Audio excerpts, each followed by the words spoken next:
Good afternoon, everyone. My name is Jessica Byron. I am the director of the Institute of International Relations. Good afternoon, everyone.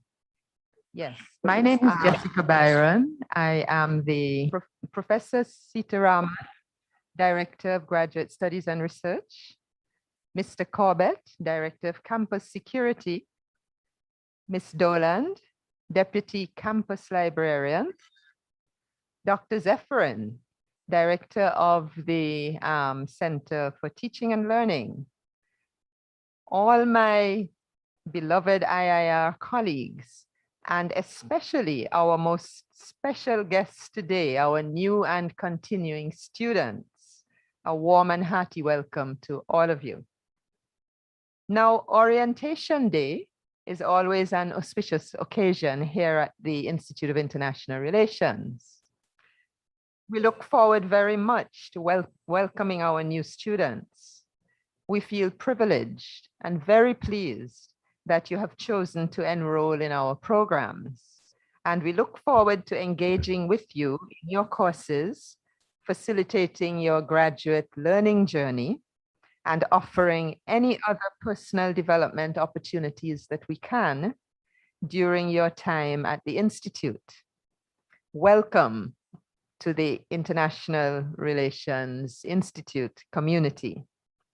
I trust that you will make many new friends and acquaintances in our virtual spaces and face-to-face when possible, and that you will be able to look back on your experiences here as an enjoyable, memorable, and rewarding time in your lives, as have many alumni before your time. That includes me. I studied here a long time ago, and some of my best friendships were made here at the Institute.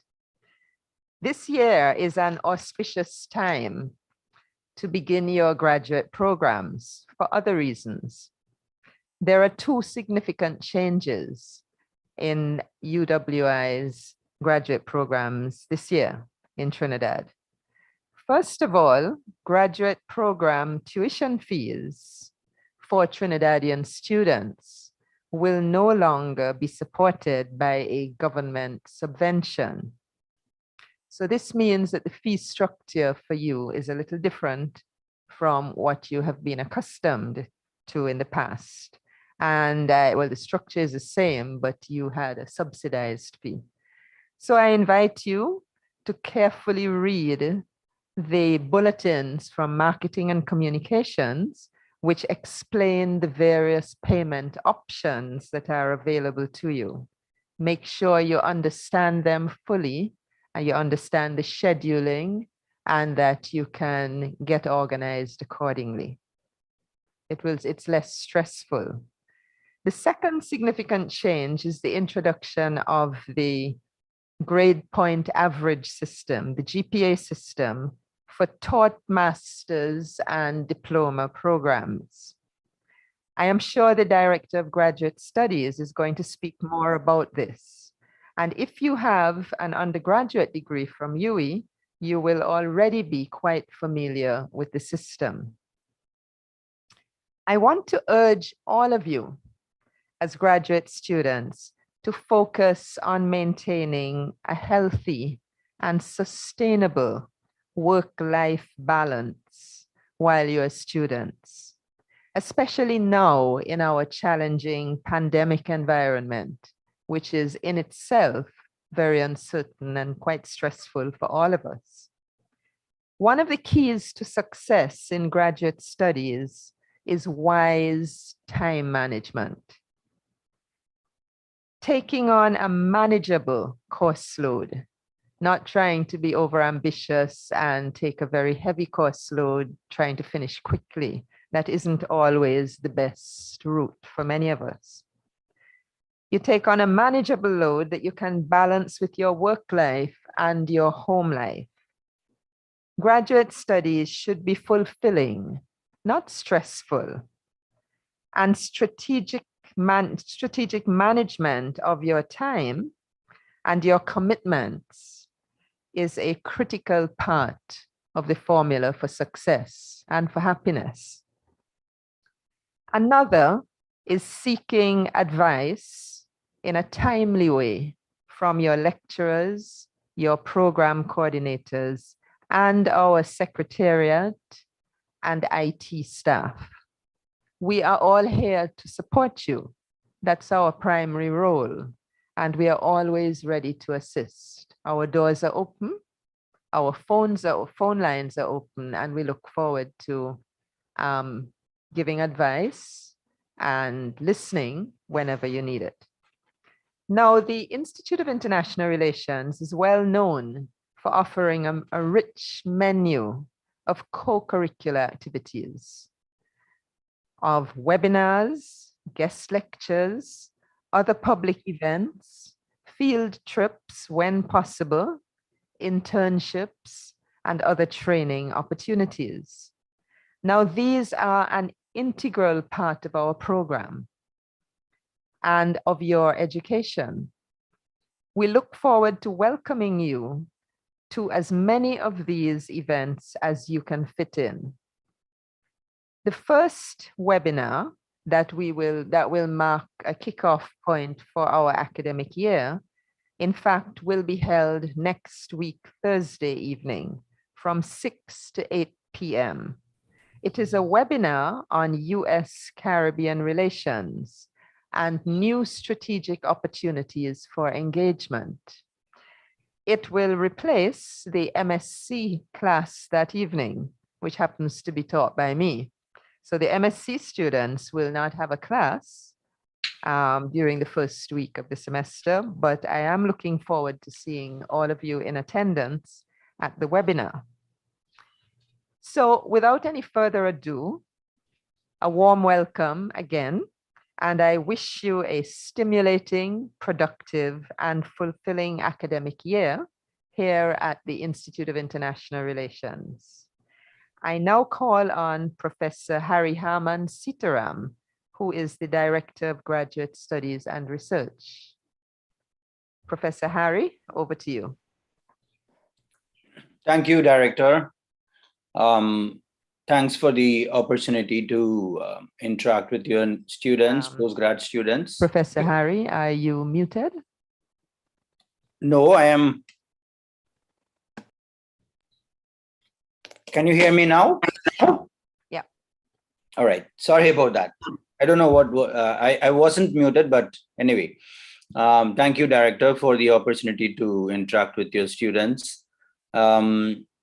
I always, start by saying that, the importance of post-graduation. And currently, from September 1st to 5th, I am attending a World Congress of Anesthesiology. I mean, even now, just now we finished because it's a European summertime. And I must say that 3/4 of the papers presented, their research papers, are graduate students' paper. So whichever World Congress I go, I make sure to see that, how much postgrad involvement is there. So why I am saying that is that the students who are coming in as postgrads, the major thing with major change in your life is going to be a critical thinking ability to do research. And this research I have observed in IIR since I assumed the position of as a director. That was the first institute I visited for Board of Examiners meeting. And I have also interacted with the staff members, as well as I have heard quite a few things about IIR. A very, very strong research background, and which is going to be translatable research. So it's not only that your research is going to benefit you to actually achieve a degree, but also it's going to be very, very important to the community and the international relations. So you have a very, very exciting career as a graduate student with IIR. I can definitely vouch for that. I was indeed a PhD student in Faculty of Social Sciences myself. And I will tell you that despite all the hiccups we have with the pandemic and all this constraints, we are striving as much as possible to be student friendly and do everything possible to make your experience as good as possible. And you can embark on us, and you can always approach us in the School of Graduate Studies and Research. We have a School of Graduate Studies Research and an Office of Graduate Studies and Research, which is the magisterial arm. So although I know that Professor Byron said we have an open door policy, and yes, we did have the open door until the pandemic closed down. We do have an open email policy and an open telephone line policy, as she said. And also we have a live chat function.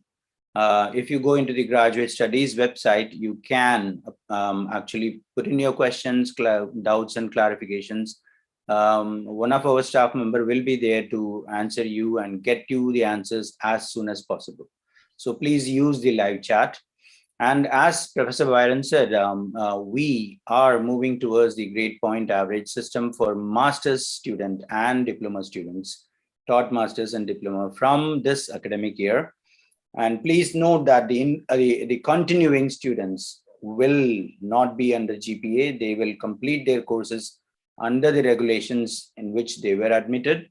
The new GPA and its regulations are applicable only to new students who are joining this academic year 2021-22. And I also again request you to visit the Graduate Studies website, which has a link for a GPA separate website. We do have a separate website, and get familiarized about your the GPA assessment scales and what we have. The GPA is very advantageous to the students. You have a lot of actually, to be honest, we have relaxed quite a bit of our regulations to accommodate the students' efforts in every way. So GPA is very exciting for me, as well as for the new postgrad students. So please go and visit the website and get familiarized with the GPA system. Also, visit the Graduate Studies website, and you will come to know about the other opportunities we have, including Campus Research and Publication Fund. For students, we still fund the publications, we fund the conference attending. We do have scholarships for MPhil PhD students. So there are a lot of amenities for students within the Graduate Studies website. I implore you to go and visit and get to know about what all things are there for us to offer you. And research students, I know that even MSc in IIR has a very strong research. And recently I came to know that they are even planning to have a very strong internship type of program for the new programs.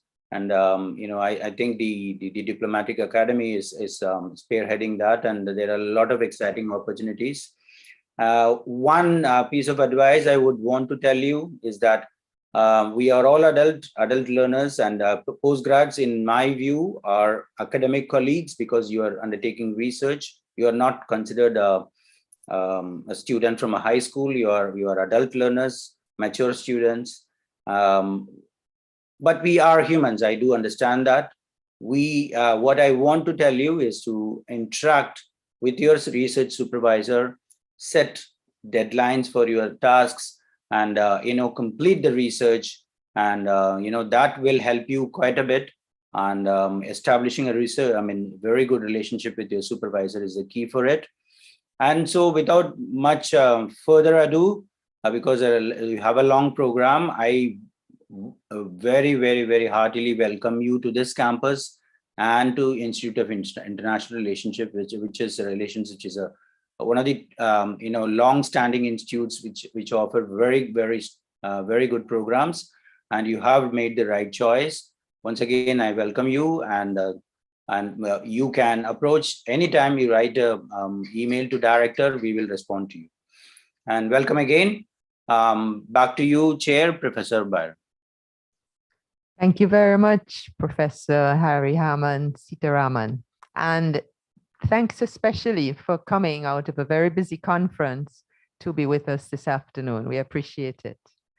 And now I would invite Mr. Noel Corbett, the Director of Campus Security, to speak to us for a few minutes. And Mr. Corbett has some important security tips to offer you and offer both the new and the continuing students.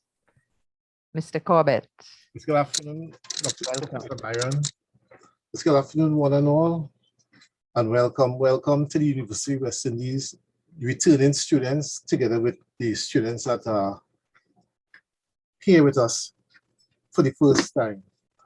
It was really a pleasure and honor to be with you all here this evening, informing you of just a little hints pertaining to safety and security on our campus. Now, what I will have sent out this booklet to most of you, to Ms. Rock, who I know will get on this booklet to you. It involves, it's a short version of the entire details of what we look for safety on and off campus.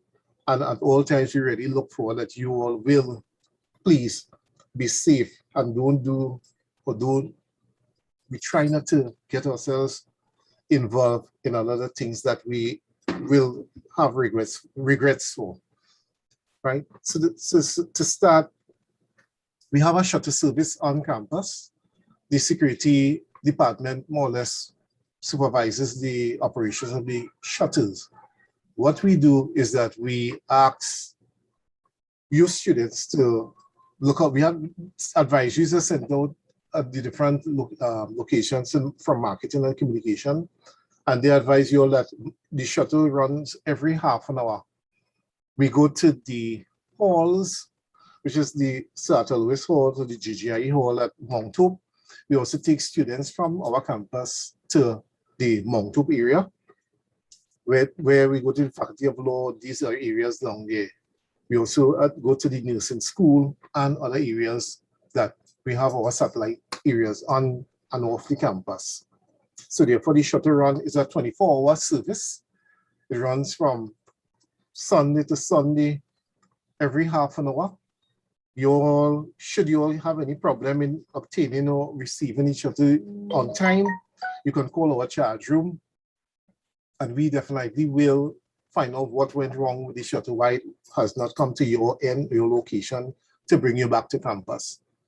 As you say, we also service the new Couva training facility, where we have our optometry section down there. Right, so we look forward to you all using and making good use of the shuttle, because what we will not like is that a student goes into a strange taxi or a strange PH car and home and do not reach home. You leave the campus to go home, but you have not reached home because of going in these unfamiliar PH vehicles. And we know what happened recently with a lot of reports we got on PH drivers. So we urge you all to please do not use the PH, make full use of our shuttles. We have the shuttles on campus. Please make use of them. It's marked student shuttles and it's for students. We usually try to accommodate some of the staff members once the shuttle has room in it to do so. Other than that, we ask that the shuttle is specifically for you, the students, right? The other topic item I like to speak about is the parking on campus. Now, we have parking available at the JFK, sorry, not the JFK, the TGR North. That is the western part of the campus. You see a lot of car park areas that on the western side of our campus, St. Augustine campus, as well as we have the parking at the JFK East, that is near the Canada Hall area, and also we have parking at the Hartees car park. These locations on campus, this is on campus, these locations, especially the Hartees car park and the JFK East car park, they're specifically for students and students only. They are not for staff. That parking is not for staff. So therefore, should a staff park at your locations where your students are required to park, which is only 2 on campus, but the JFK is just, which is the west of the campus, sorry, the TGR, which is west of the campus, that you all can also park. That's free for students also. Right, but speaking of on campus, we have the Harties and the JFK East car park. Any other car park on the campus or any roads on the campus, you are not allowed to park in these locations. You are not to park in any staff car park. You are not to park in any road on the campus. We do not allow parking on the roads, neither at any staff car park. Any other location, no. It's not for students. Other students in the engineering department take chances and park in the engineering car park, and we receive calls during the course of the day. And other locations, we have like the chemistry area and this area, which is close to your institution, Institute of International Relations, where you all will be attending classes. But however, we advise the students to park at the TGR North car park or the TGR South car park to attend classes, or Harties or JFK. Do not park in any other location. Now, after 6 in the evening, after 6 o'clock in the evening, we will cease the cramping, because we usually cramp vehicles when they have parked in unauthorized areas. But however, we advise that after 6 in the evening, we will not clamp you. Once you are not parked in a senior lecturer or a head of department or your director or another dean area of parking, once you are not parked in these reserved parking areas, we will not have an issue with that. But we ask you all to please do not park in areas. That is, once we return to campus, we actually do not park in other locations except what is identified to you, the students, the Harties car park, JFK East, and the TGR North and South car parks. Right? The other issue I'll just raise with you all is the alcohol. We have what is called an alcohol policy on campus, in that you all are not allowed to have alcohol on campus, except like it's in your dormitory. If you're staying on dormitory, you could have an area dormitory, but we must not know.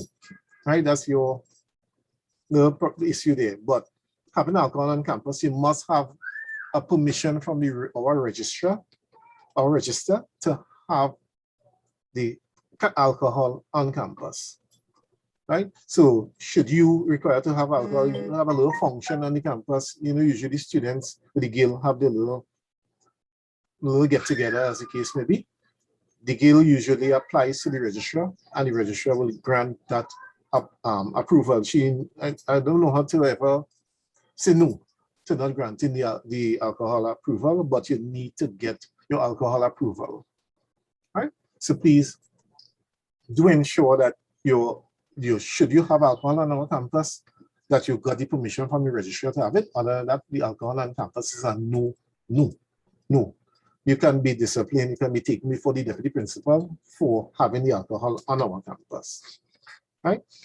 Safety and security aspects of it, we usually speak to students that they are not to venture, or they are not to go in areas like, now you'll notice around our campus, especially like your IIR area, there are a lot of trees and benches and all these different things, and more or less that area is more or less more darker than usual.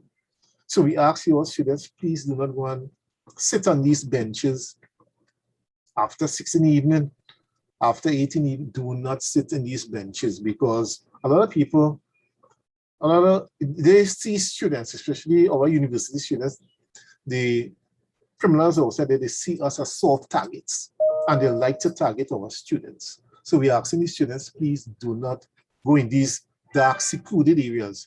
We have the Student Activity Center. The Student Activity Center that is located, which is close to the library, but which is located for students to do their studies at night if you don't choose to go to the library. Right? They are protected round the clock because we have security in that area. but we do not have security under the trees and these areas like that. Oh, we have our mobile patrol level walk, and the foot patrol will walk around the campus. But we ask you all to please do not desist from going in dark areas and secluded areas and go to the student activity center and use the occupy there. You can use it for studies, recreation, anything you want to use it for. Use it there because we have security there, but don't go into other areas, especially at nights, that are not secured and are not properly lit. Right? Should we return to campus? I always advise the new students coming in that we used to get a lot of reports, but recently it's kind of slowed down. But we used to get a lot of reports coming from especially the first-time students, in that when they go to the Student Activity Center, which is called the SAC area, these students, they may be working on a project and sitting among other students, sitting among persons who pretend to be students. I know you will leave and so, okay, I want to go buy KFC to get a box of chicken and chips or whatever, or I want to go buy rituals, or I want to go buy some place to get something to eat. Because I could tell you, I came through university, the majority of lecturers came through, they all came through a university at all. But we know how it is with students when they need to, especially when they are doing studies, working on projects, you have to eat something. You will want something to eat, whether 8 in the morning, midnight, whatever time, 2 o'clock in the morning, you want something to eat, right? But what I advise the students, even if you have your laptop out and you are working in a project, don't just take it for granted that you can leave your laptop there and just ask the student, hey, just watch that laptop there for me, just going to get something to eat by rituals or KFC, whoever the case may be. When you come back, you will not see that student and you will not see a laptop. So we ask you all to be very, very careful when leaving your items strayed about all over the place. Don't leave your bags, don't leave your cell phone charging and you have it plugged in way over there, but you're here working on a project or on your laptop or whatever. Keep your cell phone with you. Keep your laptop with you, because you have a lot of people who will come under this guise of plain students. They are not students, but they pretend to be that, try to befriend you, and then you feel comfortable with them and only to see your items are missing. So, Mr. Corbett, this is very, very wise advice and very useful. Yes. So we ask. But I think there's a security booklet that is being distributed to all the students. Yes. So what I'm asking is if you can focus on what you think is the key essential point that you need to give them. Okay, sure. For their time, because I know the time. You press time to yes, I know, Professor. Yeah. All right. Yeah. So other than the alcohol, I think I've covered, and then we have, as a Professor Byron mentioned, I sent out the ensuring the safety on and off campus booklet. So the last item I'll mention to you, because I know you can take your time and read it, but what we have is what we call emergency phones on the campus. These emergency phones, and these are where they are located, and we have the contact emergency numbers that you all can call our charge room, call the St. Joseph Police, so as the case may be, should you involve in that. So how this work is that, how our phones on campus work is that you just press this center knob here. There's a center knob. You press that knob. Even if you are injured or whatever, you can sit back down and talk, and we will hear you in the charge room. I will respond to you. What we ask students, please wear your IDs on campus. Wear your IDs at all time on campus.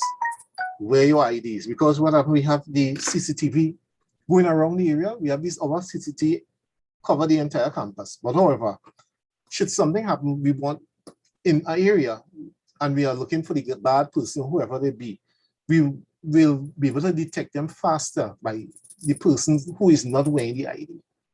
So we ask you all to wear your IDs on the campus at all times while you're on campus. When you're going home, no problem, you can take it off. But on campus, please wear your ID.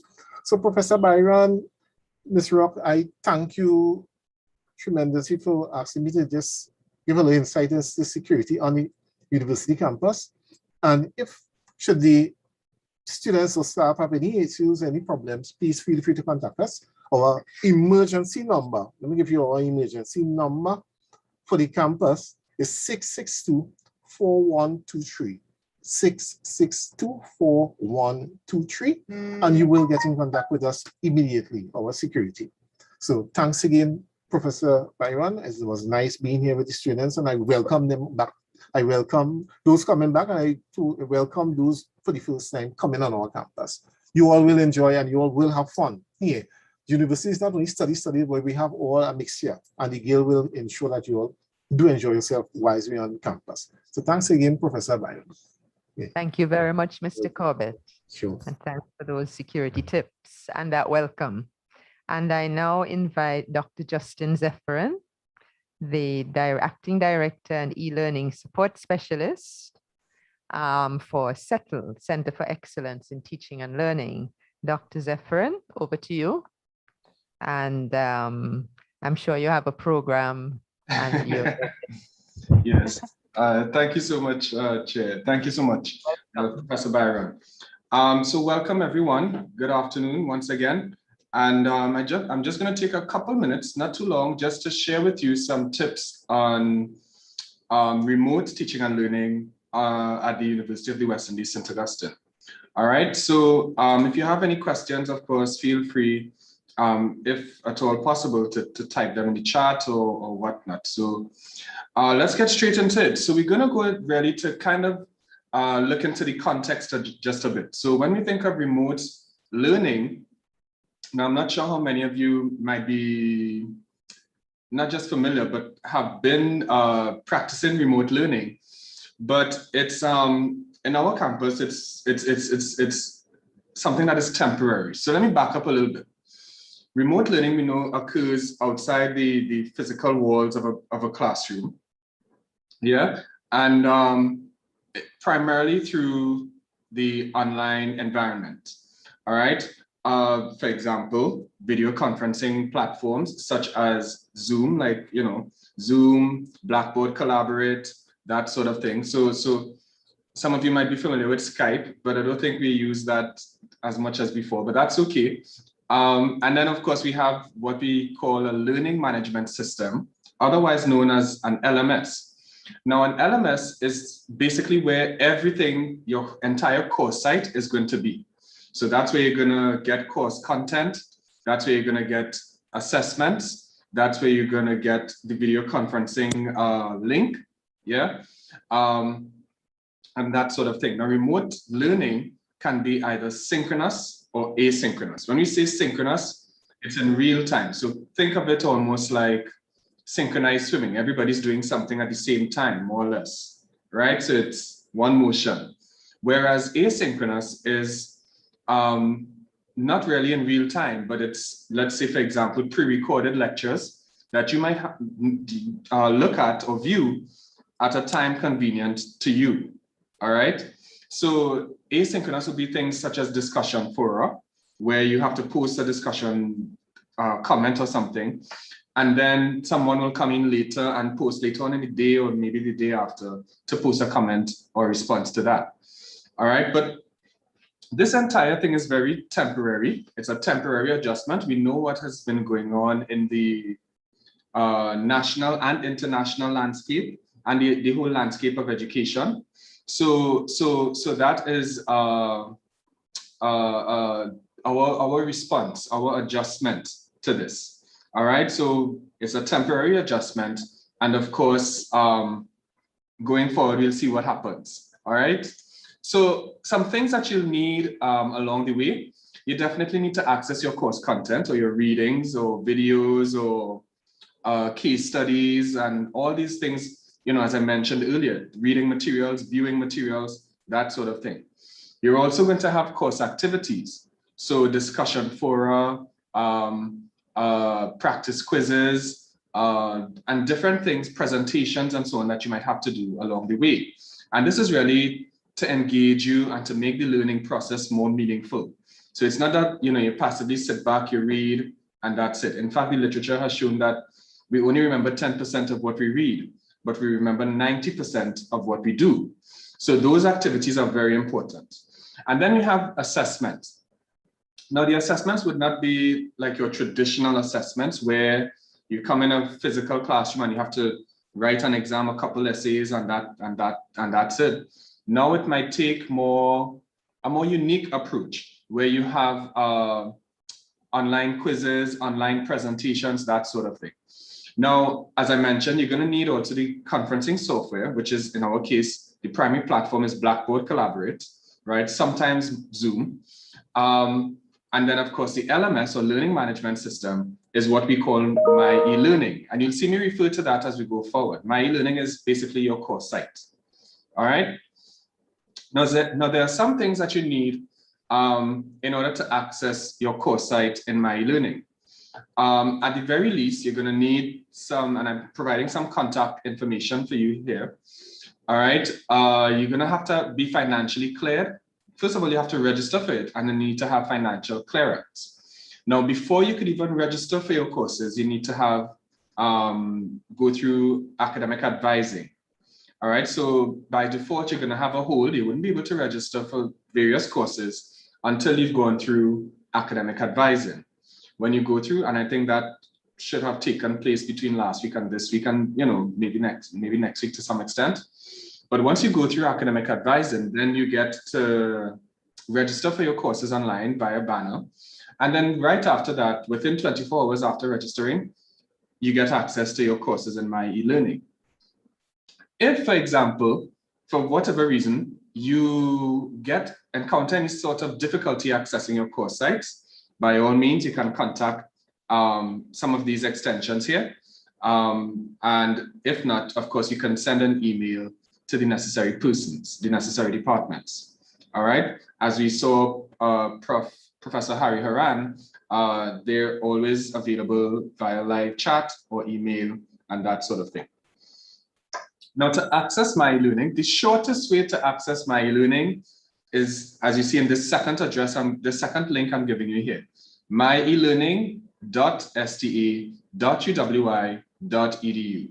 It's the easiest one to remember. Why? Because every email that we have in this institution or campus would be sta.uwi.edu. So it's just a matter of putting My e-learning in front of it.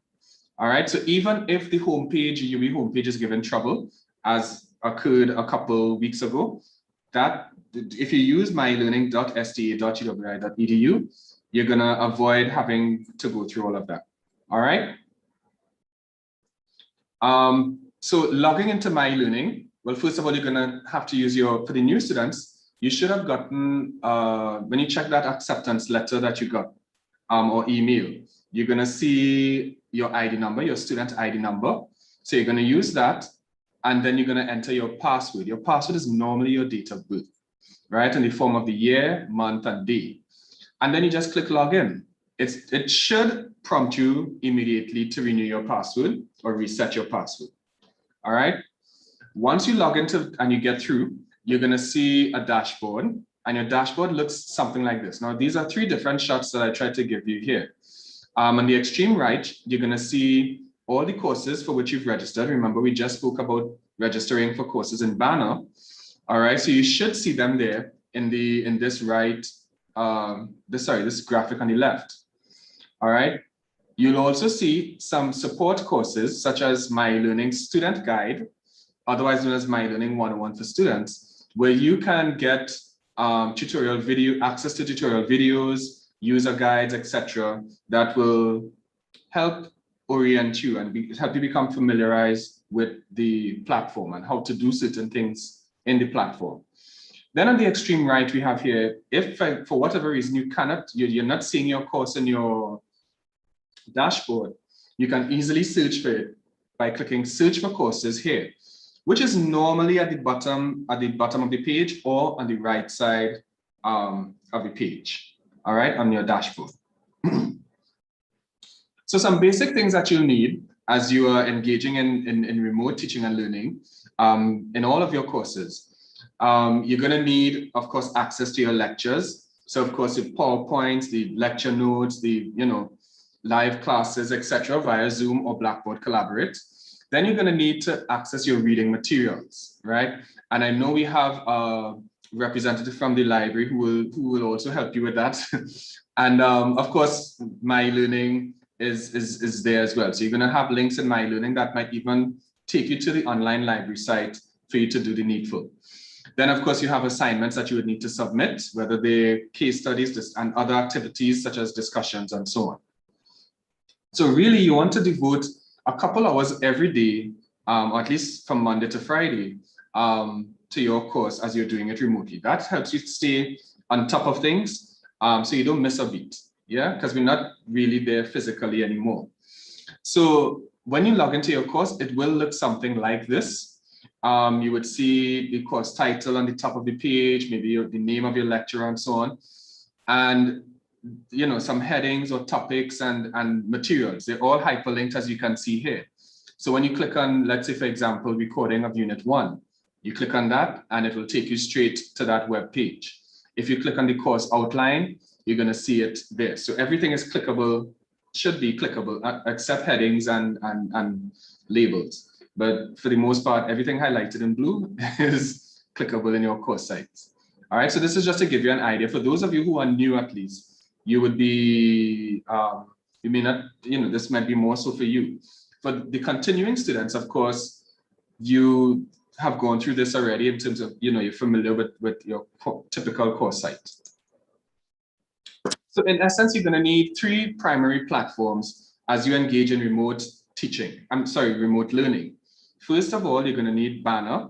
Banner is your registration course site or course registration site. That's where you can view holds. That's where you can register for your courses, that sort of thing. Then you're going to need to access My E-Learning.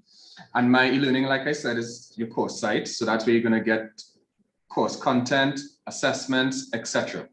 If by chance you cannot access My E-Learning, I recommend that you make your lecturer aware of it immediately. So you just send an email to your lecturer, alerting them to the issue, because what is going to happen is, while everything is going on in your course site, you might be missing out on the lectures and so on in Blackboard. All right, so once you have access to My Learning, you're going to have access to Blackboard and or Zoom, because that's where the links are going to be made available for you to click on. So bringing it all together, some tips for remote learning. Like I said, you want to make sure you visit your course site every day, just maybe about an hour and a half to 2 hours a week. You might skim through different things, see the reading, make sure things are that you're on top of things. Generally, when you think of a week, you probably want to devote about 6 to 8 hours a week, just navigating through your course site. Whether it's announcements, assignments, etc. Interact with your classmates, because the online space has the potential, to be very lonely. It's easier to feel isolated or alienated and so on. So you really want to make sure you have that community of learners, whether it's on the course site or external to the course site via WhatsApp group chat. All right, I always recommend, especially in graduate studies, that this is important, because in the graduate level especially, it helps when you have peers and classmates who could provide that extra support, or who might be able to identify with your frustrations at times. Yeah. So you want to make sure that you keep on time with all the necessary tasks, assignments, and activities that you have to participate in or submit. And of course, plagiarism. We are not in support of plagiarism. There are university policies on plagiarism with very extreme penalties, right? So we don't want to go through those things. We really want to make sure we submit original work. Most times you will see a statement that you will have to sign or submit, indicating that it's your original work. And if you are doubtful of anything or confused, always feel free to ask for help. You can do that via if you have a class WhatsApp group or a cohort WhatsApp group, or even your lecturer. So those avenues help, even if it's registration issues, as I gave you the contacts earlier. So, like I said, some of you might be new to remote learning. Some of you may have some experience in it, and the experiences may not have been pleasant at times or the easiest at times, but you still have to stay motivated. Don't worry, think with the end in mind, right? It's just temporary. And just know that when you leave the program, when you've completed the program, you could look back and see it was all worth it, not just going through the content and completing assignments, but the entire experience. All right, it would test sometimes at, maybe at times it might test your patience, but it will develop perseverance, right? And resilience. So yes, stress is a part of it. It's not a walk in the park, but stay motivated. You can do it. All right. So by all means, be free, be open to collaboration, be open to apply things. So take a practical approach to it. Be creative, be innovative. Sometimes you have to step out the box. All right. And try new things. So by all means, you could implement some of these keywords. And thank you for your attention. And Chair, I hand over to you, Professor Byron. And if there are any questions, of course, feel free to ask. Thank you very much, Dr. Zepherin, for that very useful little introduction to remote learning. I think if there are questions, they may come to us later in the Yes. Zoom chat. But but thank you very much. I think that was extremely helpful for our new students. And now I would like to invite another very important person, Miss Danielle Skinner, the postgraduate president of the Guild of Students. At St. Augustine, there is an undergraduate guild, and there is also a guild, a postgraduate section of the Guild of Students.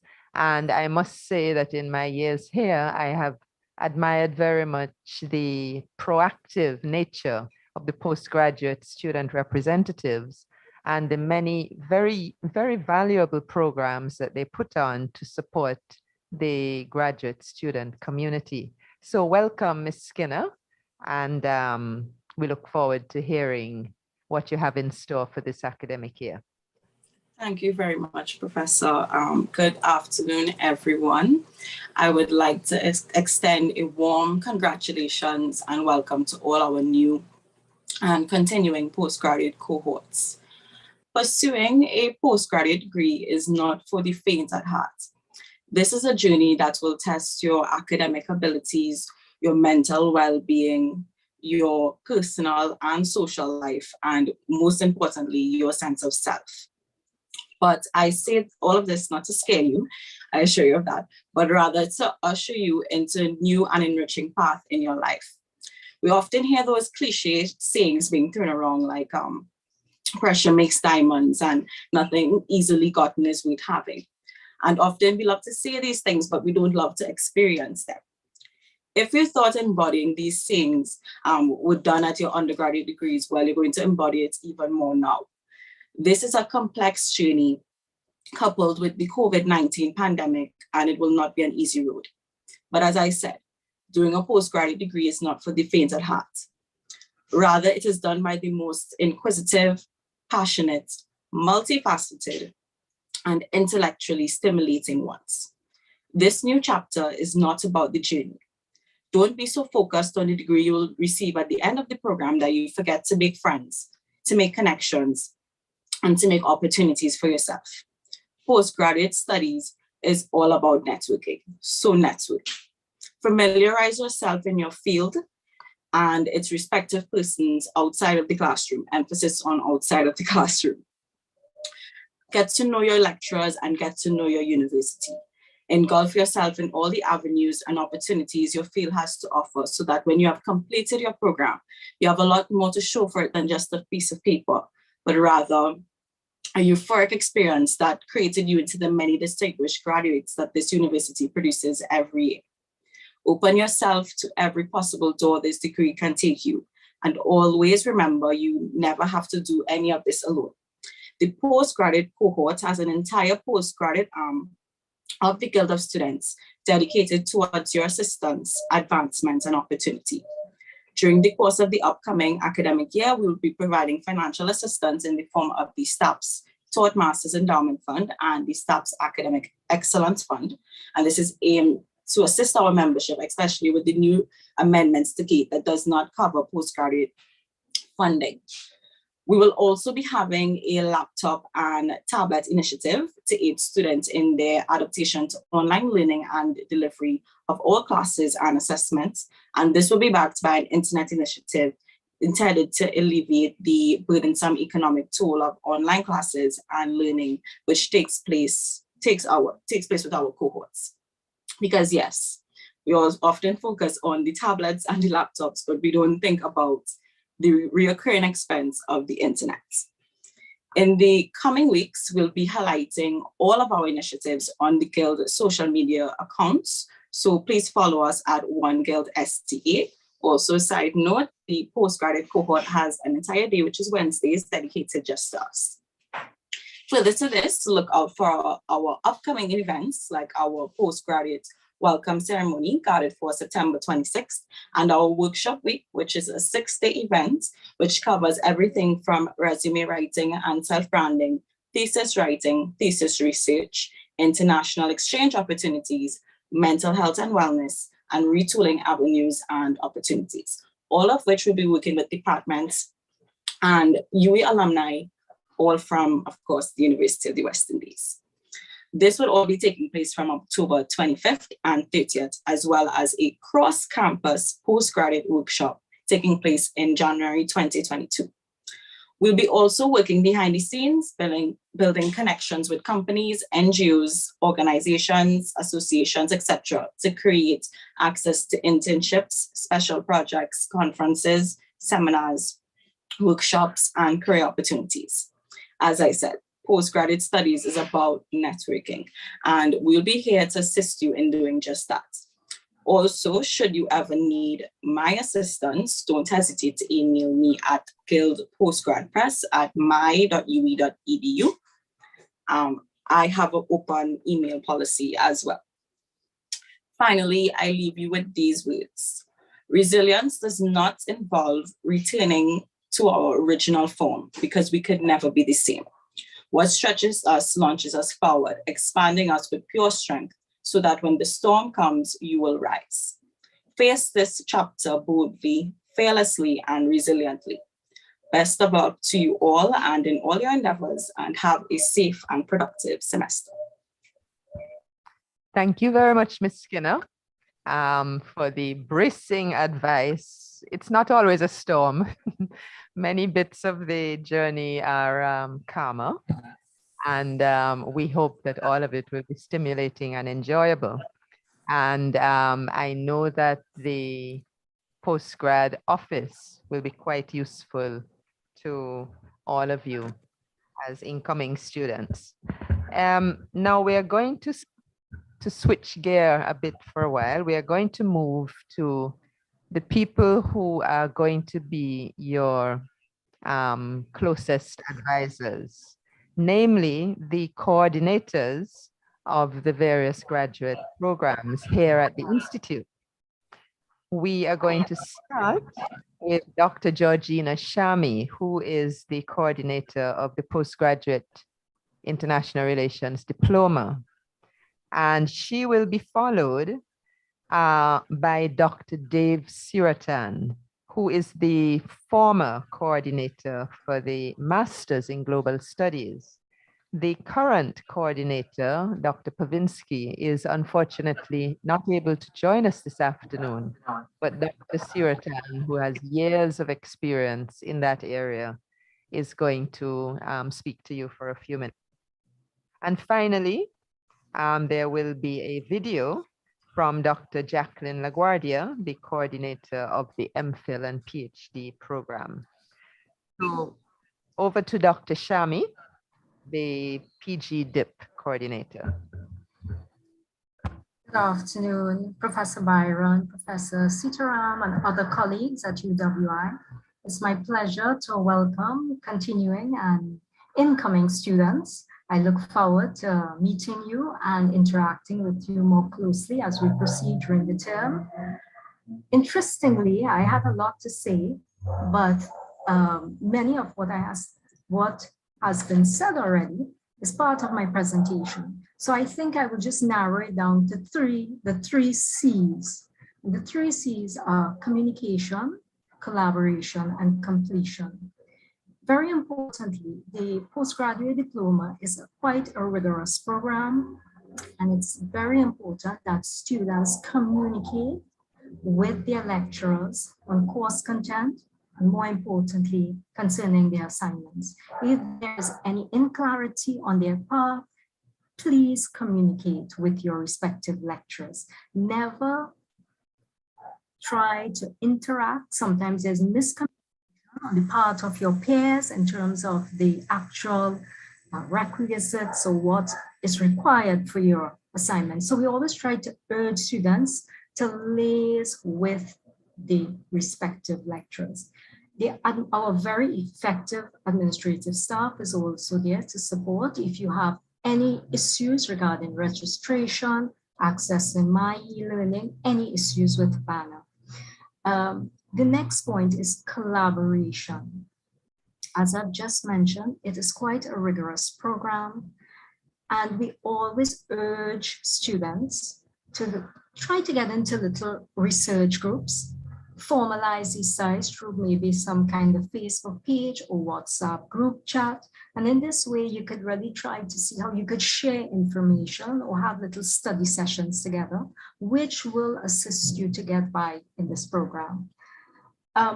Equally important in the area of collaboration is that while you're reading for a postgraduate diploma in international relations, it's also important to enjoy the program and build partnerships and networks. These will become very, very important to you. I can share experiences, personal experiences, where former classmates are now ambassadors to Trinidad and Tobago. So try to see while you're journeying through the postgrad diploma program, how you can also develop partnerships, long-lasting friendships. And finally, completion. Assignments. We know that students always ask the lecturer from day one. They're always very interested about their assignments. Equally important, the lecturers are also interested in getting their assignments within the stipulated time frame. So I normally say to students, it would be nice for you to create some chart. Of course, there are a lot of technological tools that you may use now, whereby you can enter the assignments and the deadline dates so that you could recall and remember when these assignments are due. As the coordinator for the program, I'm always available. I see Ms. Weeks Riser is in the chat. She works very closely with me in the PGDIP program. I have two, like the other presenters, open door policy. I'm always available via Zoom or any other internet format to meet with you and liaise with you. Ms. Weeks Riser will type in my email address in the chat. So just enjoy the program. We're all here to facilitate and communicate with you. And I hope you have a very rewarding experience. Thank you and look forward to meeting some of you next week. Thank you, and I return you now to the chair. Professor. Thank you, Dr. Shami. And I think those were wise words indeed for not only the PGDIP students, but all the students. Dr. Chan?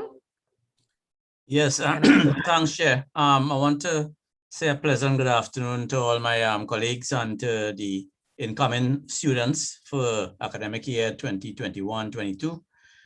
Much of what I was going to say have in fact already been covered by some of the speakers before me. So, but I want to focus on a few things that I think is very important for any student entering the MSc Global Studies program. I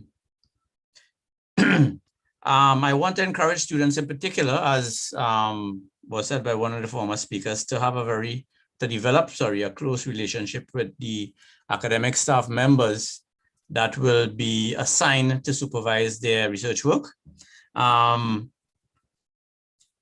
This is often one of the most important markers for students finishing the program in the stipulated time, because we have found over the years that one of the major obstacles for students to overcome in terms of completing the program is actually finishing their research paper, the research paper component of the program.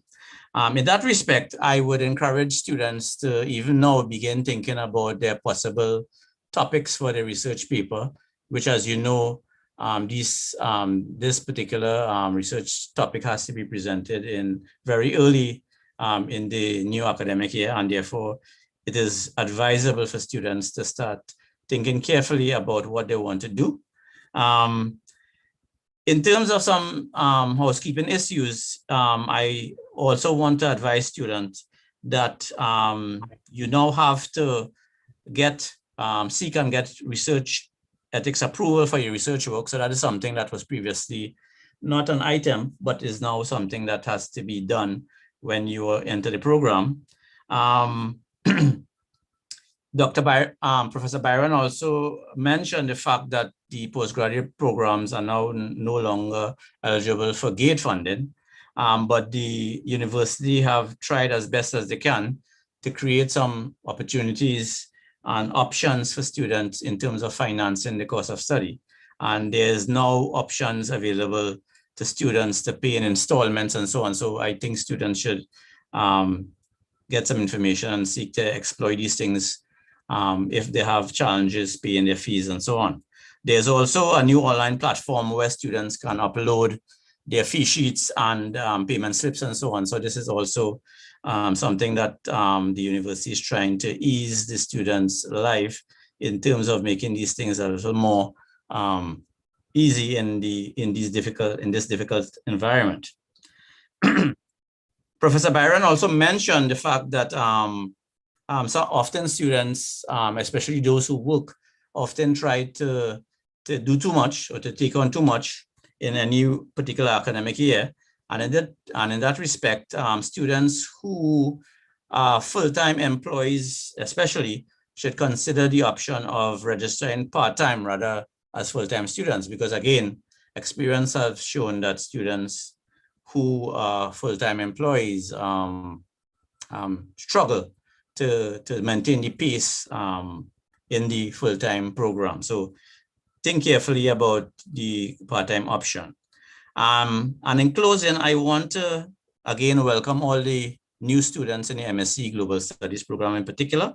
I want to encourage you to use all the opportunities that's available in the university for learning. Learning is not only going to your assigned courses and working with the supervisors to do research paper. It involves going to seminar, participating in webinars, sometimes often attending seminars in other departments that is not directly related to your program of study, but tangentially so. And therefore you will find that is, since international relations is an interdisciplinary option, those things are very useful in your own development. So I want to once again welcome you to the university and wish you a very successful academic year in 2021-2022. Thank you.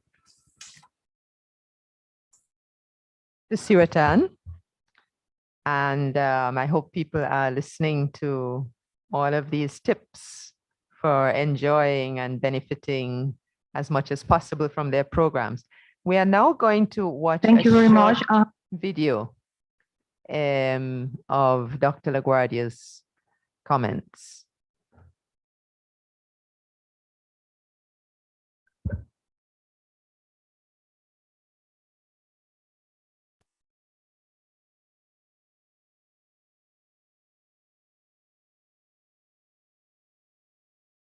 Thank you very much. Welcome all of you. Thank you, colleagues, for making this session possible. As you already mentioned, I'm going to talk about the Master of Philosophy and Doctor of Philosophy in International Relations. This is the program that will have more emphasis on the research area and the research perspective of the international relations. This is basically a program for the ones among you that actually would like to make a career that is more based on research, that is more based on an academic scholarly profile, And definitely in the times we are living, this is a very important area since we are looking major changes in the world. As my colleagues have said, the area of international relations is gaining a more important dimension looking at the global, regional, and even domestic dynamics that we are facing. So it means that the following and pursuing a career on research will be most important, especially in the current times we are living.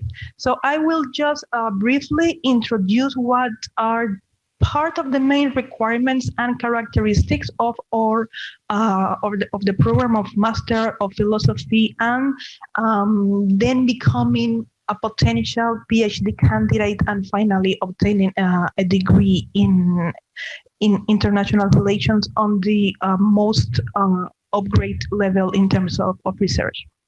Well, as you can see, I'm sharing some slides and you can check the main requirements of this program. Nevertheless, I would like to invite all of you to go and check on our website, because there is a lot of detailed information that you can actually have access to if you visit the Institute of International Relations website within the U.W.I platform. But nevertheless, I would like to stress a few important information that I believe you might be interested on. Well, first, I would like to stress this is a research degree. The fact that it's a research degree means that you are required to show grades that speaks already about your capacity and acquired skills on research. So we are going to be looking for candidates that already have a master's degree with some type of direct relation on international relations. You can also come with a master's degree on social studies, political studies, but definitely you need to have a type of background that already will be directly related to research on the area of international relations. Also, you will be required to demonstrate you have skills for research. And how are we going to measure that? Because part of the requirements is for you to approach to us not only showing your CV, but only showing an initial proposal. So you need to be very careful again in trying to locate, in trying to identify a research area that is relevant to the international relations field. Even if we are talking of a program that has to do with research, it does not mean that you are not going to be required to do some type of courses. And as you can see in the requirements, there is an amount of coursework you will be demanded to do as well. And it will change depending if you decide to follow the path of an MPhil or if you decide to upgrade to a PhD. And this is also something very important. Most of our candidates will be accepted as MPhil candidates. And while you transit your way and you make your research and you make progress on your research, then you will be evaluated in terms of, are you going to be allowed to actually becoming a PhD candidate, or you might be, or you prefer, maybe you will prefer to choose and complete the MPhil. So all of that is part of this very dynamic process that I would like to stress is a very individual path, because we are talking about a research degree. Pretty much each student follows a very individual type of lonely, I might say, journey. Research for an MPhil PhD sometimes could be very challenging, sometimes could be very demanding. So this, I would like to stress the importance for students to be especially equipped in terms of having this mature resilience in terms of research and in terms of the determination that will demand from all of you to engage in this journey. Nevertheless, I don't want to be very negative, because we will be more than happy to have you here as part of the Master of Philosophy and Doctor of Philosophy in International Relations. But it is important for you to know that it it will demand a lot of individual responsibility and commitment. But if you have that, and if you have the determination to becoming a researcher on the field, we are equipped at the Institute to give you all the support and to guide you in terms for you to be able to finish the degree. So usually the time you will spend will change. There are students that have the possibility of signing as full-time students, and we have most of our students actually prefer to register as part-time. It depends of your other obligation. It depends of your own individual circumstances.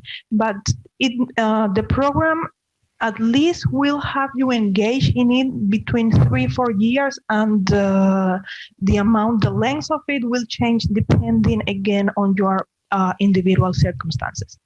I thank you very much for your interest, and I'm sure that we will find very determined students that understand that they have a special commitment and desire to be out there researching and making important contributions, and we will be welcoming you on the Institute. Well, that was Dr. LaGuardia, who was speaking in a pre-recording. She is going to be with us for the live chat. So if there are any questions that you wish to ask her, she will be speaking with us directly a little later on in the program. And now it's my pleasure to welcome Miss Alison Doland, who's the Deputy Campus Librarian for the Alma Jordan Library, who will be bringing us some remarks on the campus library system, of which the Norman Girvan Library at the Institute of International Relations is a part. Welcome, Ms. Doland. Thank you, Professor. Thank you, Professor. Good afternoon, colleagues and students. On behalf of the campus librarian, I welcome you, and we look forward to serving your information needs. The first thing I'd like to do is to reassure you that the vast majority of the resources that you require are in electronic format. The campus libraries have access to about 127,000 electronic journals, about 90,000 electronic books, and the content of our 259 databases range from journal and conference papers to treaties, legislation, and very importantly, thesis literature. For those of you who will be pursuing MPhils and PhDs, benchmarking thesis literature would be of critical importance. I would reinforce something that Dr. Zepherin would have pointed out, that your U.W.I passport is indeed your passport to all things research. That username and password is the same username and password you would need to be able to access subscribed electronic resources. The access point for these resources would be the websites of both the Alma Jordan Library, which is one of the libraries that are dedicated to serving you, and of course, your particular library, the Norman Girvan Library at the Institute of International Relations. In addition to that, our services are available in the virtual environment. The Alma Jordan Library will be providing chat services starting next week from Monday to Wednesday until 8 p.m. at night. That's 8:30 a.m. to 8 p.m. And on Thursday and Friday until 5 p.m. In addition to that, we are just an email or a message via Facebook away. So that's another channel that you could use to contact us. Whichever channel you choose, just be rest assured that there's someone at the other end waiting to respond to your need. In addition to that, we do provide Zoom consultations or Teams, if you prefer, one-on-one, small group when you have group projects, as well as in-class sessions. We will be partnering with the postgraduate representative for some of their activities later on in the academic year to ensure that you have the benefit of this support and the full range of resources. All I can say is that once you have a need, all you need to do is reach out and that need will be met. We wish you the best of luck and look forward not only to serving your current information needs, but very much to welcoming you in person when we are all privileged enough to resume face-to-face operations at the St. Augustine campus. Thank you, Professor, and again, welcome students. Students, our audience, the libraries are among the most important venues for any graduate student. And there's so many occasions on which I have heard people who are either on the point of graduating or they come back as interns and they say, you know, I wish I'd spent more time in the library. I never knew that our library offered this or offered that. It would have helped me so much when I was doing my research paper, which is regrettable when you hear this, because it means that there were marvelous opportunities that were wasted while they were in fact students. So I would urge you to take up all the invitations and pursue all the information that you have just been given by the representative of the campus library and get to know every information resource, repository that exists on this campus and explore how it can support your learning and support the products of your research. We will move now to another part of the IIR community. You've heard a bit from our academic staff members, but there are other people who are extremely important to you, and those are the secretariat staff and the IT staff and the library staff, and of course, the staff who look after our personal well-being, who take care of the institute property. And so I'm going to hand over to Miss Wenda Rock, who is our senior administrative assistant and who is in charge of the IIR Secretariat. Wenda, over to you. Hello, I am Wenda Rock, Senior Administrative Assistant at the Institute of International Relations. I extend very special and warm greetings to you, our new students, and a hearty welcome back to our returning students. I am responsible for overseeing the Secretariat at the Institute and all administrative matters, queries on registration, examination matters, and events. Please feel free to contact me or email any member of the Secretariat at the email address iirt@sta.uwi.edu. Let me introduce you to the team. Michelle Siraj. Michelle is our Senior Secretary and Personal Secretary to the Director. Michelle is responsible for all administrative matters related to the MSc, MPhil, and PhD programs. Zara Wiesweiser. Zara is responsible for all administrative matters related to the postgraduate diploma. She is also responsible for events and maintenance issues at the Institute. Chanel Munsami. Chanel manages the processing of all applications for the diploma and MSc programs. Chanel is also responsible for updating of the Institute website and social media pages. Lou Joseph. Lou is responsible for procurement and financial matters at the Institute. In addition to the secretarial staff, the Institute has 3 IT technicians, Mr. Jared Morris, Mr. John Maloney, and Ms. Jada Gooding. Please feel free to contact them for any technical support required by email or phone. Their particulars will be shared with you by email. Kindly note the following for your information. All new students are required to register for INRL 5010, the year-long foreign language course, including those who have submitted a request for an exemption. Please remember to submit a copy of your certificate with the exemption form. Once the exemption is approved, your transcript will be updated to reflect this change.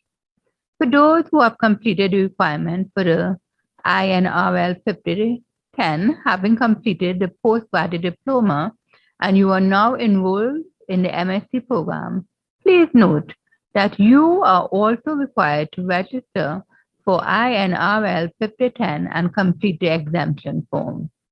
In the case of MSc students, you can only register for the research paper INRL 6000 after you have successfully completed all of the taught courses. Registration for the research paper usually occurs during the summer period. You can interface with the Secretariat through the IIRT email address, and staff will be at the Institute on Mondays, Wednesdays, and Fridays from 9 a.m. to 3 p.m. You can call the Institute on those days for assistance. Kindly note that there are a few items on sale at the Institute. We have branded IIR polos, our 50th anniversary publication, and its use of the Caribbean Journal for International Relations and Diplomacy. You can contact the Secretariat for more information on these items. Finally, please follow the Institute's Facebook and Instagram social media pages, and be sure to check our website on a regular basis. I extend best wishes to you for a productive year ahead. Thank you. Thank you, Wenda, Ms. Rock. I had forgotten to mention that that would be a recording. And we now have another recording. This is from Dr. Keron Niles, who is, well, I'm not, are you recorded? Yes, I think he is. Dr. Niles is the faculty representative for the Student Staff Liaison Committee. Dr. Niles is one of the main people to whom you voice your complaints or your appreciation, hopefully the latter. And he's also a very, very friendly person, very approachable, and most people, including students, feel very comfortable going and having a chat with him while you're at the Institute. So let us now hear from Dr. Niles.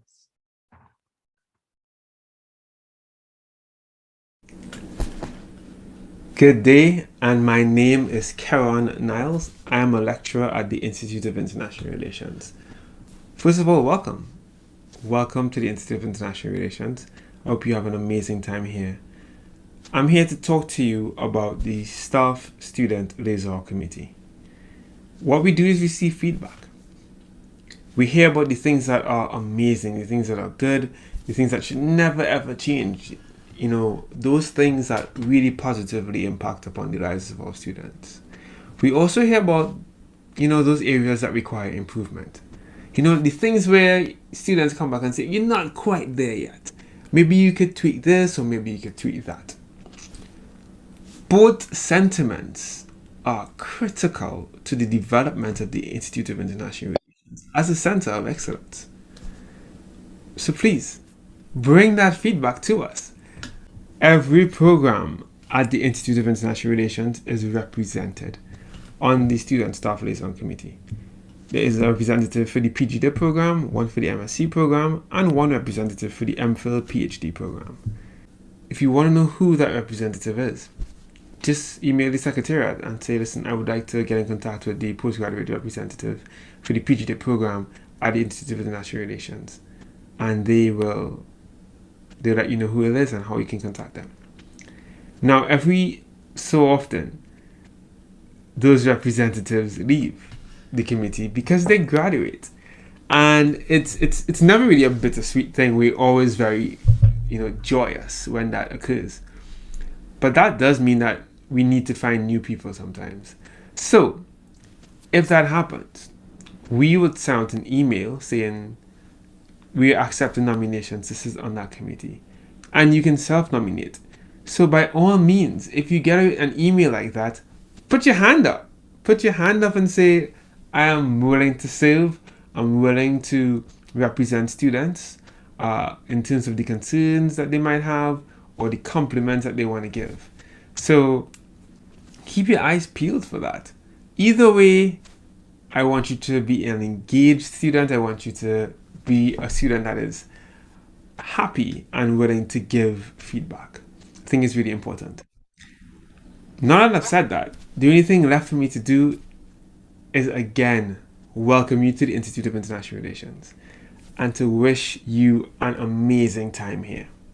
We're really happy that you are here, and so I want to encourage you to take care of yourselves. Not to take self-care for granted, and also to give this your very best shot. All the very, very best to you. Make the most out of this experience, and looking forward to hearing from you all. Do take care. Thank you, Dr. Niles. Now, for our new students, the Institute has a wing called the Diplomatic Academy of the Caribbean. The Diplomatic Academy is the newest part of the Institute of International Relations. It was established in 2014, and it is the part of the Institute that offers short training modules, professional training modules. Now, these are as relevant for our students as they are for full-time professionals who want to continue to be on continuous adult learning and to do short courses to acquire new skills.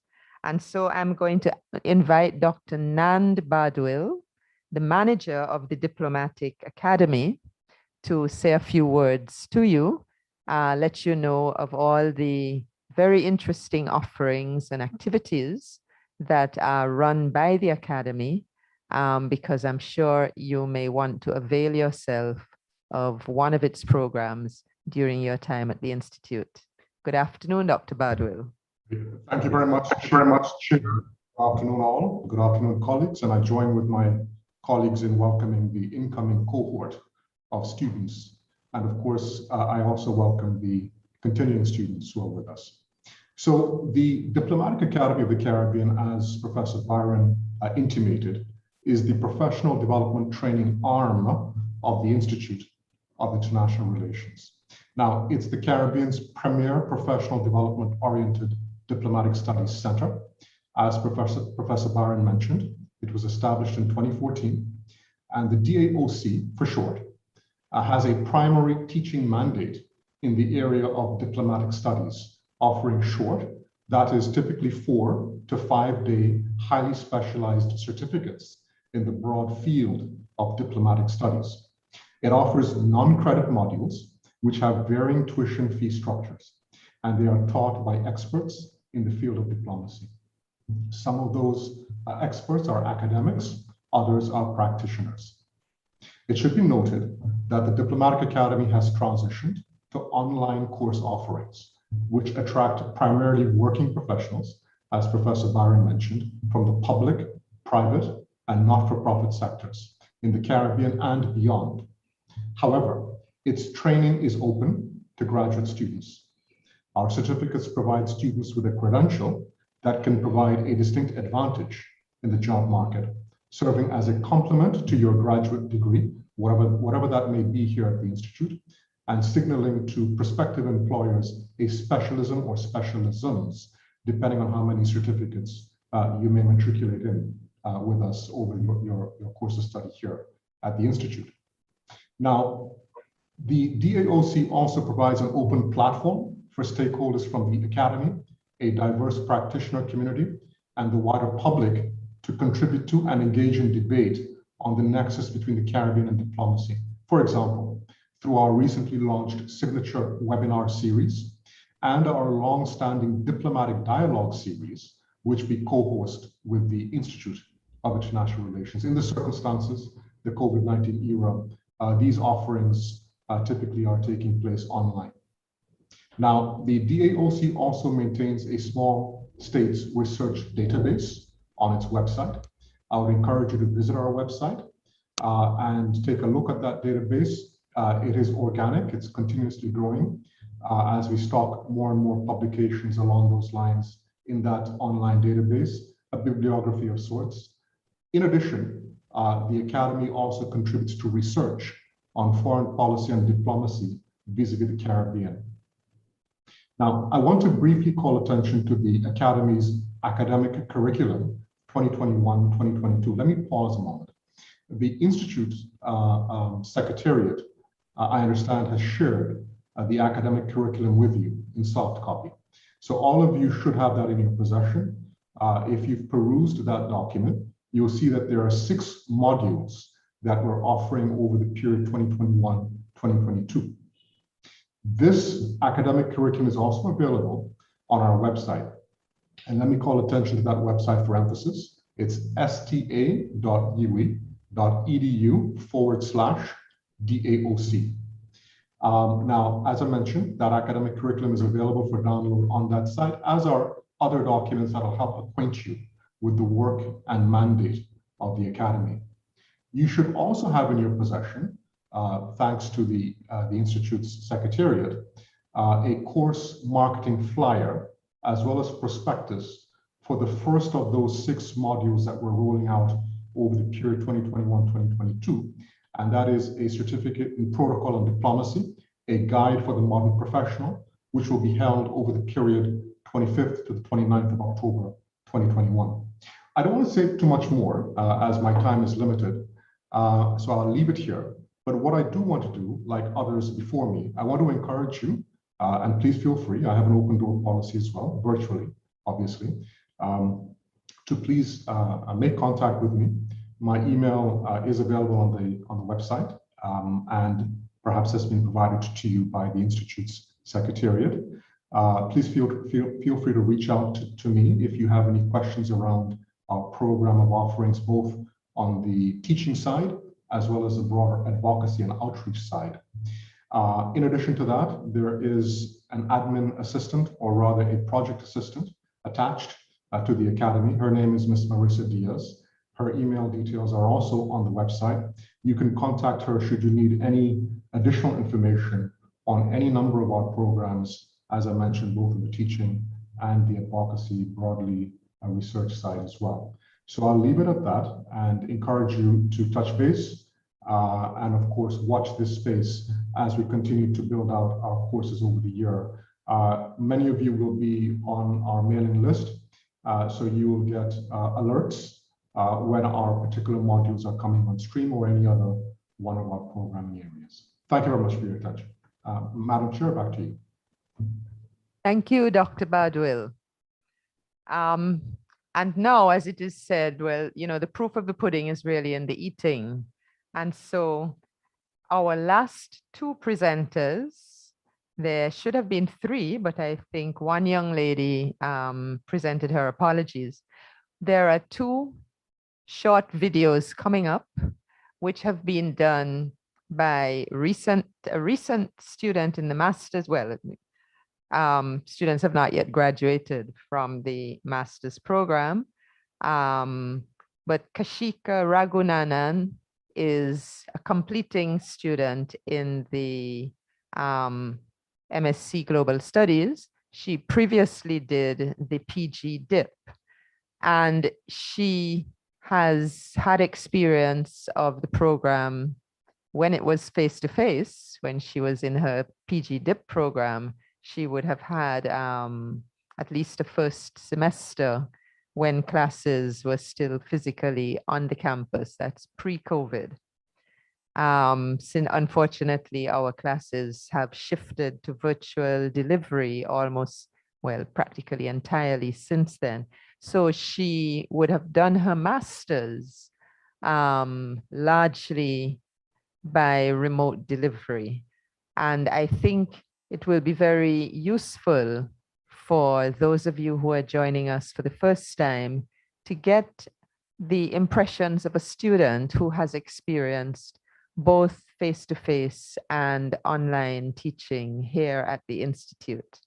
And her recording will be followed by a little video from one of our recently completed PhD students, Dr. Genevieve Philip Durham, who will give those of you who are newly entering the MPhil PhD program, Genevieve will be able to give you an insight into how to navigate your way through the research degree program. She was a person who did it most successfully. So let us listen to Kashika and to Genevieve for the next few minutes.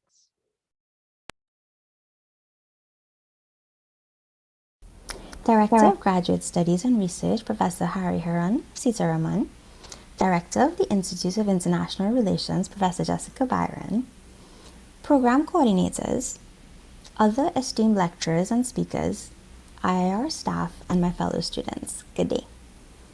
My name is Kashika Ragunanan, and I survived the IIR. I was enrolled in the PG DIP from 2019 to 2020 and the MSc from 2020 to 2021. I came to the Institute several years after completing my undergraduate studies at U.W.I in another field, because honestly it felt like the world was on fire and I began realizing just how little of anything I really understood. There was so much I wanted to learn, and yeah, you can learn on your own, especially with today's technology, but it feels like swimming in the middle of the ocean at night. You'll probably get tossed around and drown. The lecturers, they guide you. They give you the tools to navigate the information and give direction to your curiosity. The PG DIP was really like IR boot camp. It covered so many subjects that at times it felt like running a marathon, but it was 100% worth it. They give you new perspectives and frameworks for understanding all manner of issues. Believe me, you'll never look at the world the same way again.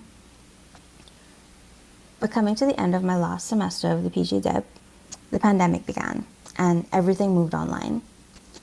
Surprisingly, I do actually feel lucky now to have had the experience of online and in-person classes.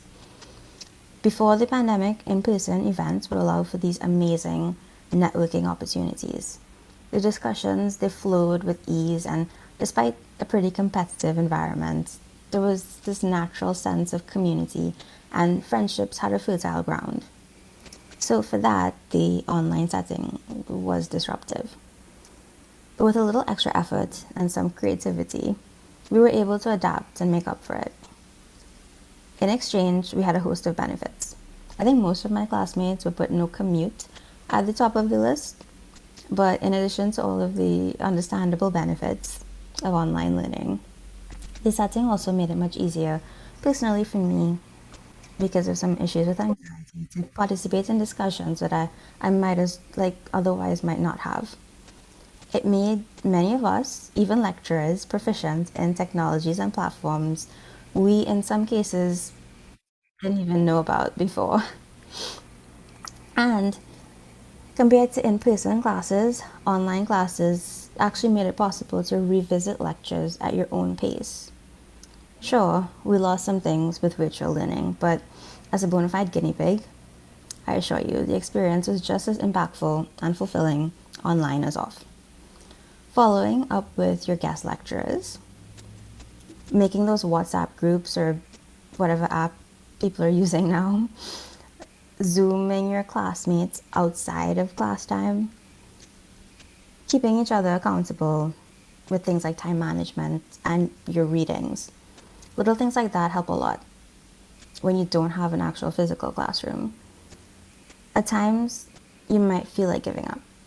Don't be ashamed to ask for help. It took me too long to figure this out, but these lecturers are kinder and more understanding than you might think.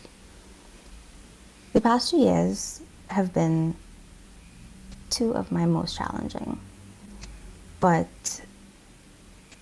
also transformative and very fulfilling. I'm sure the Institute will be one of your best decisions as well. Thank you and good luck. you, Kashi, for those kind words. And I gave you a bit of wrong information. I need to correct myself. There is a video from Miss Zainab Nakid, who has been a postgraduate diploma student with us this year. So Zainab, welcome.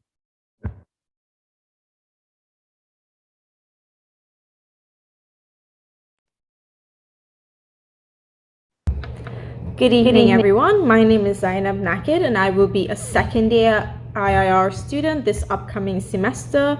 And having just come out of a full year of online classes, I'd be pleased to give you a rundown of my experiences. So far, the program has met my expectations in terms of content. A lot of people do not know what they want to do when they enter the program, but they usually find their niche with the various courses that we have. Most people think that online classes are really hard because, I mean, it's not what we're accustomed to, it's different from the norm, and those feelings are valid because I have to admit it did take a bit of time to adjust to the online platform, but after about a month, I think most people were getting settled in, and I actually started to look at the advantages of doing online classes, which I think if you think about it in that way might actually help you with the idea of not being in a face-to-face setting.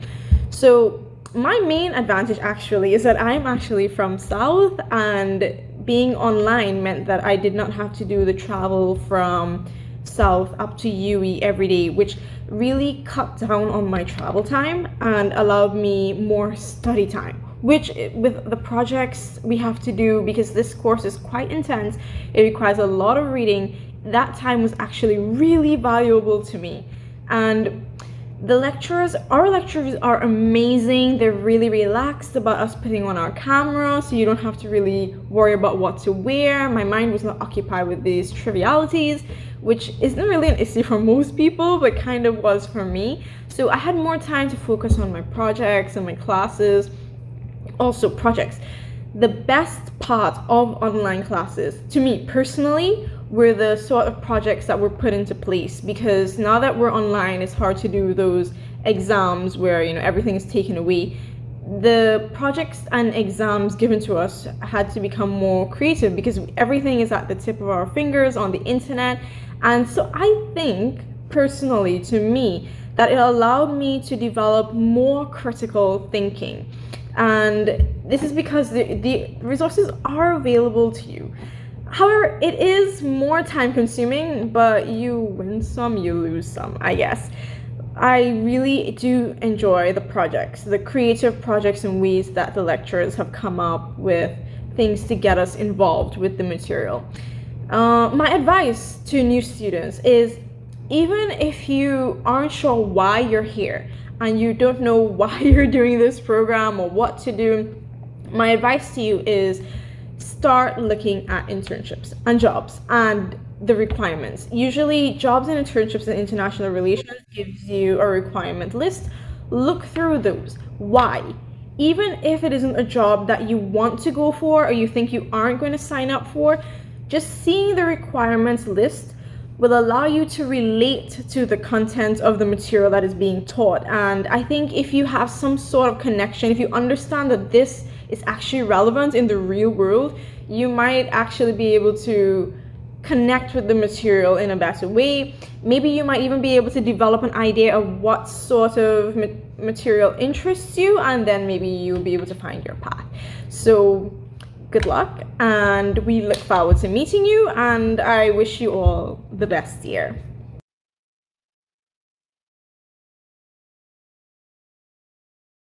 And that was Zainab. And finally, we have Genevieve Philip Durham, PhD, who will tell you a bit about her experience in the PhD program.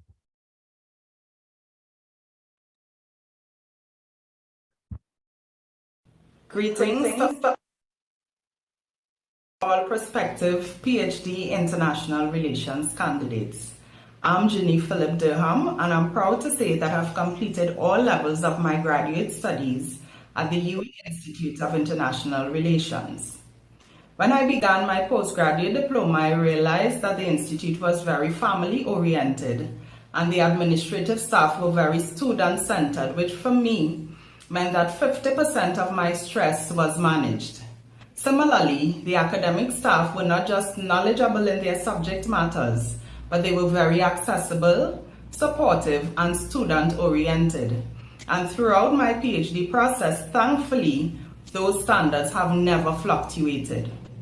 I've also benefited tremendously from the mentorship of my supervisor, Dr. Matthew Bishop, who was there to guide, support, and encourage me. From research publications to conference attendances and internships.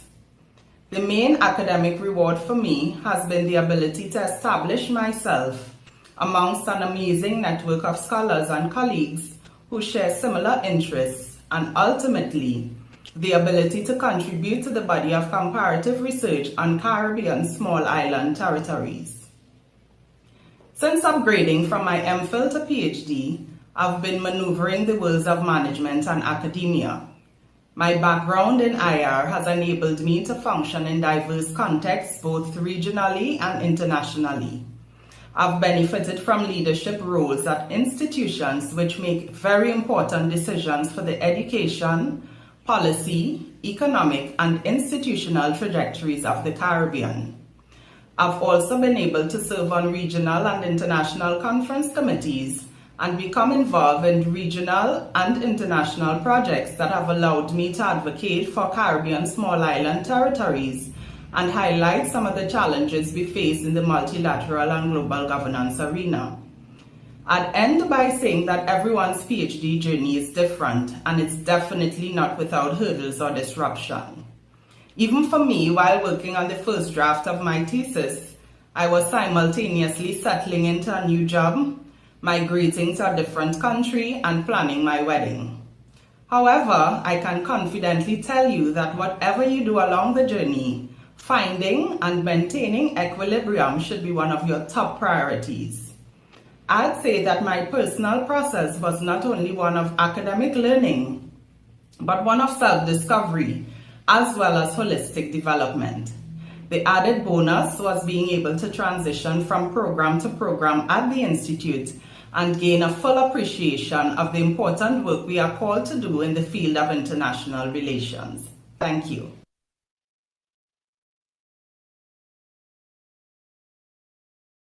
Yes, so there you have it. You've had three very insightful reports from past or present students about life at the Institute and about their experiences. Now we've come to the end of our presentations this afternoon, and we have a very short window in which people can ask questions if there are any at this point. And I've been asked also to direct you, if you have questions that come up later on, to direct you to our email, the IIRT,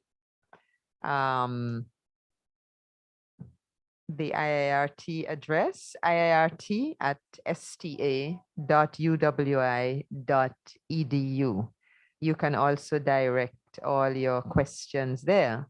Now, but if you wish to ask a question now in our remaining 5 to 10 minutes, you can message in the Zoom chat or via YouTube chat.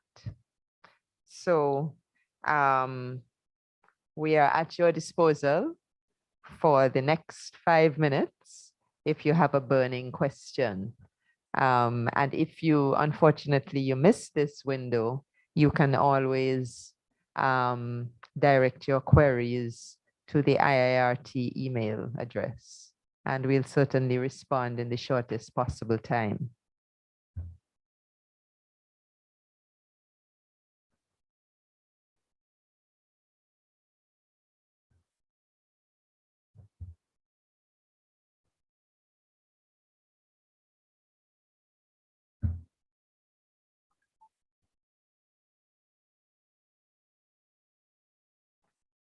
No, there don't seem to be any questions coming in. I would be reluctant to congratulate ourselves on the fulsome nature of what we've presented to you this afternoon. I suspect, though, that you have not had time to digest all of it.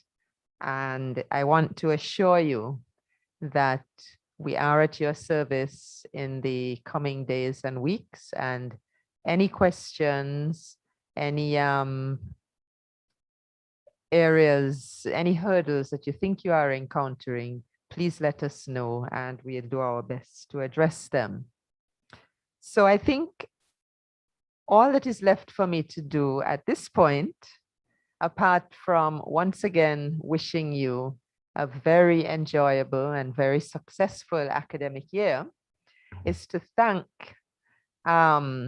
profoundly all our presenters this afternoon, and also to thank the Secretariat team and the IT colleagues and anybody else who has contributed to making this orientation session the success that it has been. Thank you all very, very much. And I certainly am wishing you all a very good academic year. And I also want to remind you about the invitation you have received. That app, the Wonder app, Meet and Greet. And if you're interested in trying it out and speaking with us, meeting your colleagues, especially meeting your colleagues in the next few minutes, in the next half hour, please try it. This is a new adventure for us, and let's see how we enjoy the ride with the Wonder app in the next few minutes. You notice it says join room, so I look forward to seeing you there. Thank you for having been with us in the formal orientation session.